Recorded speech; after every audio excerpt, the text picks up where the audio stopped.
morning and welcome to the Sport for Business Daily. It's a real pleasure this morning to be joined by a proper broadcasting professional, Jacqui Hurley. Jacqui has been hard at work putting together what you might call a passion project. She is the author of Girls Play 2, a book which is going to be on sale in Lidl stores from this morning and then available on general release from September the 6th. It's a real pleasure to welcome you here, Jacqui. How are you keeping? I'm great, Rob. Thanks for having me. No, pleasure. Tell us a little bit about Girls Play 2. It looks like just the best idea to have, to have come out and put a real smile on people's faces. But it's a book which is looking at Irish sporting stars through the eyes of young girls. I suppose it's been something that's been in my head for a long time. I really, as part of my pledge for 20 by 20, I really wanted to do something tangible for young girls. It just felt to me like, in some senses, we were doing a lot of talking, but I felt like this year was the year for doing something. And I think 20 by 20 themselves have been really good about getting out there. And, some of the projects that have been out there have been amazing. But I just thought, wouldn't it be nice to have something tangible for little girls, to maybe have a book about their heroes? And I suppose you talk about the simplicity of an idea. I wrote the book that I wanted. I wished I had this book when I was a little girl. And in my head, that was what I kept remembering. I was just like, write the book that you wish you had as a little girl. And, Sonia O'Sullivan was my role model when I was a kid. And I would have loved a whole book about Sonia, but I would have loved to have known about all the other athletes as well. But it just wasn't there. So I guess for me, it was just crucial that I get it done. And it just felt like this was the right year as well. It is 2020. It is the year that everything was supposed to change. And I just felt like maybe now is the time to put something out there that'll hopefully have a real impactful kind of a feeling on the ground. I'm pretty sure it will. You were a sporting personality yourself when you were young. You played camogie for Cork, you played basketball for Ireland. What do you think it was that got you over that hump of 14, which we still have now, that's a real drop-off point for young girls? You stuck yourself right through it and you kept on going and forged a career in sport. Can you think back now with the wisdom of a few more years on the clock of thinking, well, what was it about sport that kept me at it? I think it was my parents, actually. And I think that's one thing in all of this that the conversation needs to focus on, because the parents are so important here as well. Like, you go to matches with your kids, you see them all the time. It's those parents who are on the sideline.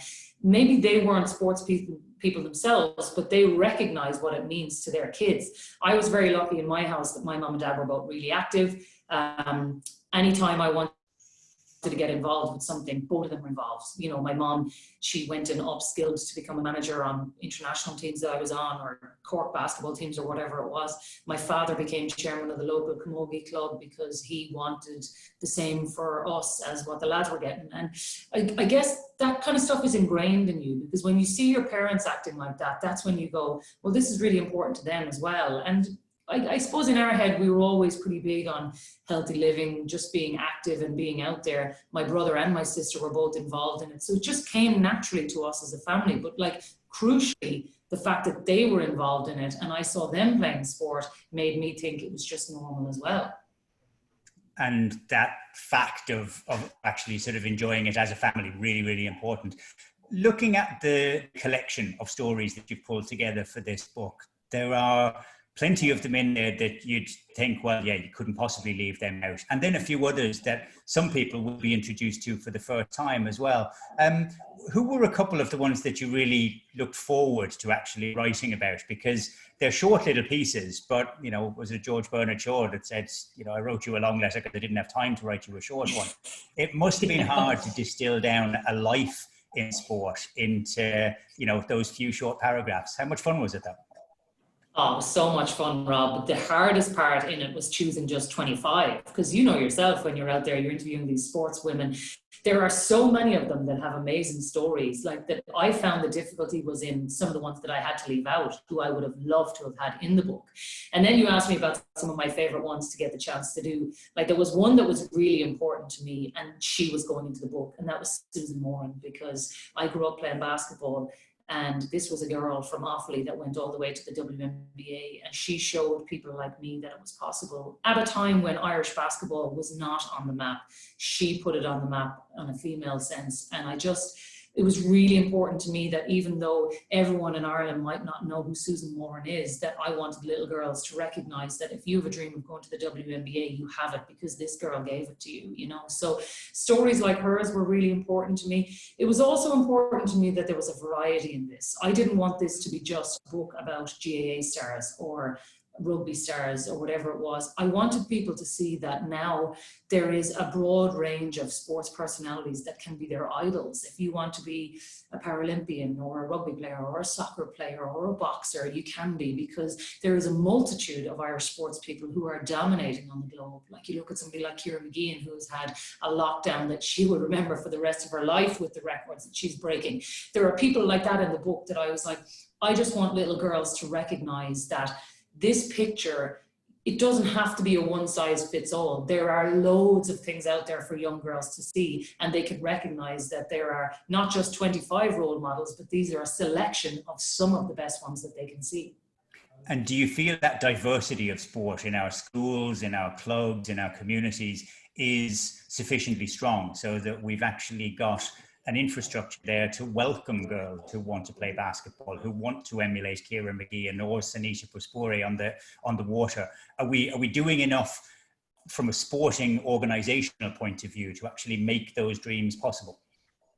I think it's getting better, but I mean, this is still something that is evolving year on year. Like, I mean, Rob, even in your time of covering this, you'll have seen how much this has changed. Like, it's the same for me throughout my career, how much I've seen the landscape changing for women in sports. So there's a bit of a chicken and egg thing where more of it is being broadcast, more of it is being written about, then suddenly it's drip feeding into school programs where Sport Ireland are getting involved, and you see something like the hockey success, and all of a sudden there's a recognition that, okay, we need to give more funding to that because this is a big sport for our country. So there's definitely a success. We had a similar situation with the rugby team. Once they won that Grand Slam in 2013, it did change the grassroots for everybody else. So I definitely think there is a bit of a drip feed that comes with that in that chicken and egg scenario.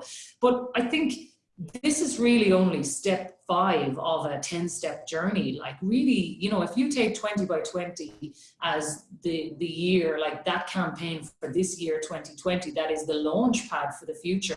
I don't think this is the end of it. I think this is the start of it. So if we're in the, you know, if things have changed and we're maybe at the midpoint of it, I think that the next 5 years are going to be massive altogether, because 2019 feels to me like it was the year that so much changed. Like, we had record attendances at so many of Ireland's international games. You had record TV figures at the Camogie ladies football, the Women's World Cup. So 2019 feels to me like that was the milestone that kind of started to change the narrative to take off. I think 2020, pandemic aside, was going to be the year that launched that even further. Maybe some ground was lost this year just with everything that has happened. I think sport in general has probably felt that. But I definitely think, if you ask me about, is there more that can be done? Of course there is, because this journey is never going to be over. You know, we're constantly going to be wanting to ask for more. But I think it has been hugely positive, and I think there's a lot of good things to take from the last 5 years. The illustrations in the book, coming back to that, are brilliant. Did you have an editorial say over how the stars should be presented, or was this something that was done by your colleague who then just sort of presented it to the stars themselves? No, I was involved in every process, actually. Probably too much, I'm sure the illustrators would say, because I'd be going back saying, oh, her hair isn't really like that or whatever. But actually, the biggest thing for me was, whenever I set out doing the book, I wanted, one of the things that myself and Patrick O'Donoghue talked about, who was doing the book, is that I wanted this to be a celebration of female talent, not just, you know, in the athletes. I wanted female illustrators as well, just to show the breadth of talent that we had here. And so one idea that we had toyed around with was having 25 different illustrators for the 25 different athletes. And then we kind of felt like maybe that's too much work trying to coordinate that many people. So then we settled on, let's get 5 illustrators and get them to do 5 each. And I wasn't sure if they would go for this, because, you know, you're asking illustrators to collaborate on something when generally they don't operate like that. And all 5 of them said, oh my God, yeah, I'd love to do this. This sounds like a great book. So, like, I was really delighted that we managed to talk them into doing it as well. And to be honest, when I say talk them into it, they were actually happy. There wasn't really a very big conversation, but they were all delighted to just be part of it.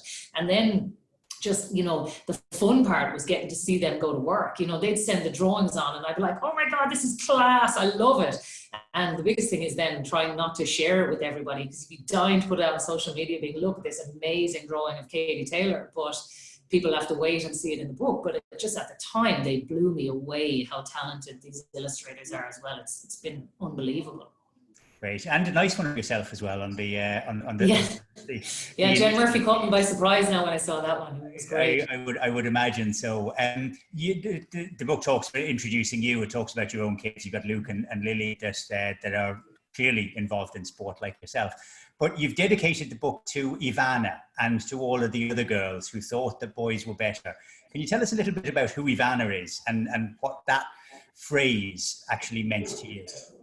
So this is kind of where the book came from. You know, it had been in my head for a long time, but there was a moment last year that really cemented why I needed to do this book. I was at the zoo with my son Luke, and we were there with some of his pals, including Evanna, one of his little pals, and I overheard them having this kind of I wouldn't call it a row, but definitely a robust discussion between a 5-year-old and a 7-year-old, where he was saying boys are better, she was saying girls are better. And then I eventually heard Evanna saying to Luke, no, actually, Luke, you're right, boys are better. And I heard this and I was like, geez, what's that? So I went over to sort of listen in on their conversation, and I said, Evanna, why did you say boys are better? And she said, because their matches are on TV. And I thought, oh my God, this is terrible. Like, this is a 7-year-old who thinks that boys are better because their matches are on TV. And it was in that moment that I realized something needs to be done at this age group. They need to see that there's more out there, that the opportunities are there. And I had to tell her, look, Evanna, if you turn on the TV this year, you're going to see women. The Women's World Cup was about to start that summer. I was like, you're going to see record attendances. You can watch the Women's Six Nations. You can watch the soccer. You can watch the hockey, you know, the ladies football, the camogie. All this is going to be on this year. You know, women's matches are on the TV. And she was really like, she was kind of blown away. She was like, oh, wow, I didn't know that. And so the reason why it's like, you know, for Evanna and all the other girls who thought the boys were better is because I wanted her to see that this is the reality. I wanted her and other girls to recognize that if she wants to play football on the telly, then she can, you know. So it was important to me that she got the recognition as well that she deserved for this. So listen, she's delighted to get her name in a book as well. But I suppose the bigger picture was that just that she understands that the world is changing, and that, you know, maybe this book isn't going to change the world for her, but it might just show her that it's a little bit different than what she thought it was. That could be great. And in 20 years' time, we can come back and Evanna can be writing the book about the way things used to be when boys and girls were deemed to be different in sport. But to be fair, you've been a real champion of women in sport. So have RTE. Coverage of all of the Euro, well, it was Euro 21 qualifiers. We'll still call it that anyway. And of course, Lidl, who are backing the book and who are selling the book for £12.99 from this morning in stores. It is perhaps one of the best €13 that you will spend if you have a daughter or a sister or a nephew or a niece that's involved in sport. But for the moment anyway, congratulations, Jacqui, on getting this project over the line, and thanks very much for spending the time with us this morning.